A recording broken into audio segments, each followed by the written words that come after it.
வடவள்ளியில் ஓய்வு பெற்ற ரயில்வே ஊழியர் தற்கொலை செய்து கொண்ட சம்பவம் அதிர்ச்சியை ஏற்படுத்தியுள்ளது. வடவள்ளி அருகே தொண்டாமுத்தூர் ரோடு சக்தி நகரை சேர்ந்தவர் ஜெயச்சந்திரன். இவர் ரயில்வே துறையில் பணியாற்றி ஓய்வு பெற்றவர். மனைவி மற்றும் மகனுடன் வசித்து வந்தார். சம்பவத்தன்று ஜெயச்சந்திரன் மகன் மகேஷ் சந்துரு வேலைக்கு சென்றிருந்த நிலையில் ஜெயச்சந்திரனின் மனைவி மற்றும் மருமகள் கேரளாவில் உள்ள உறவினர் வீட்டிற்கு சென்றிருந்தார்கள்.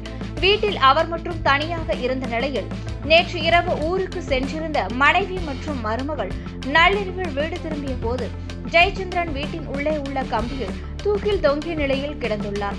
இதை கண்டு அதிர்ச்சியடைந்த அவர்கள் உடனடியாக மகன் மகேஷ் சந்துருவிற்கு தகவல் தெரிவித்தனர். பின்னர் ஜெயச்சந்திரனை மருத்துவமனைக்கு கொண்டு சென்றனர். அங்கு பரிசோதனை செய்த மருத்துவர்கள் அவர் ஏற்கனவே உயிரிழந்து விட்டதாக தெரிவித்தனர். இந்த சம்பவம் தொடர்பாக மகேஷ் சந்துரு வடவள்ளி காவல் நிலையத்தில் புகார் அளித்துள்ளார். அதன் பேரில் போலீசார் வழக்கு பதிவு செய்து தற்கொலைக்கான காரணம் குறித்து விசாரணை நடத்தி வருகின்றனர்.